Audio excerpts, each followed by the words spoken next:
Baik. Setelah kita mengenal ahli waris dari kalangan laki-laki ataupun perempuan, kita ingin mengenal tentang macam-macam warisan.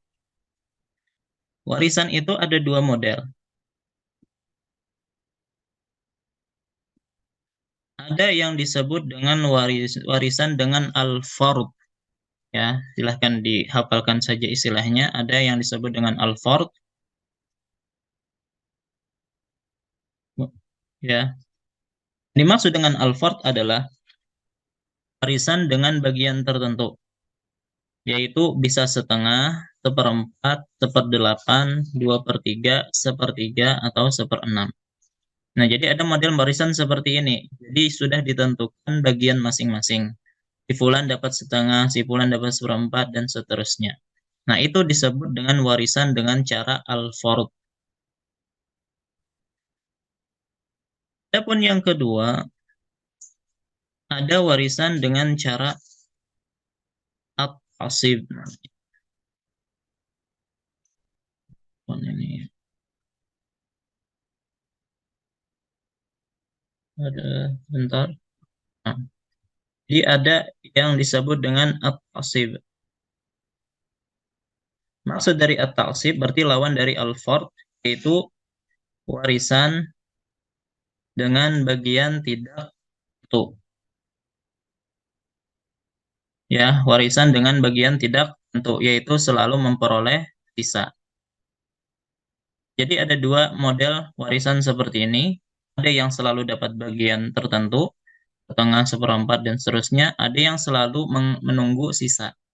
Yang disebut dengan at-ta'sib.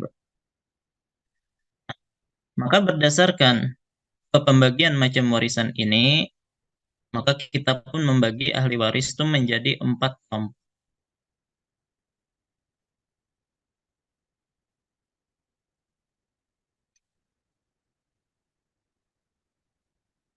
Ya, jadi bagian ahli waris ditinjau dari macam-macam warisan.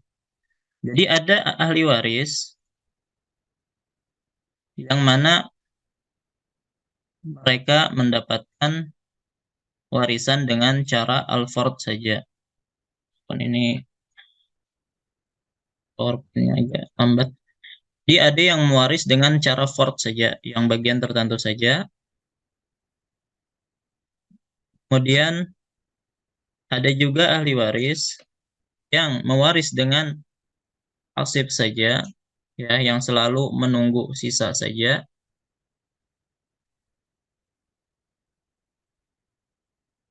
Ada juga ahli waris yang terkadang dia waris dengan al-fard dan terkadang dengan pasif. Dan ada juga yang mewaris yang menggabungkan yang terkadang dengan fard saja dan terkadang dengan ta'sib saja dan terkadang menggabungkan duanya. Jadi macam-macam atau pembagian ahli waris ditinjau dari macam-macam warisan itu ada 4 kelompok. Ada yang mewaris dengan fard saja, yang dengan bagian tertentu saja. Ada yang dengan pasif saja, yang selalu menunggu sisa. Ada yang mewaris terkadang dengan fard, ada yang dengan pasif, terkadang dengan pasif, dan ada juga yang terkadang dengan fard, terkadang dengan pasif, dan terkadang menggabungkan duanya. Adapun kelompok yang pertama, yang mewaris dengan al-fard saja, itu ada 7 orang. Ada ibu, nenek di pihak ibu, nenek dari pihak ayah, saudara seibu, saudari seibu, suami, dan istri. Mereka itu selalu mendapatkan bagian tertentu. Ya, kalau ibu terkadang sepertiga, seperenam, nenek itu seperenam, saudara seibu juga sepertiga, seperenam, suami terkadang setengah, terkadang seperempat, istri terkadang seperempat, kadang seperdelapan. Yang jelas mereka selalu memiliki bagian tertentu. Jadi ketika mereka ada, maka jangan sampai kita ngasihnya sisa. Ya. Adapun yang kedua, yang mewaris dengan taksib saja, itu ada 12. Dan rata-rata ini semuanya dari kalangan laki-laki, ya, kecuali yang terakhir.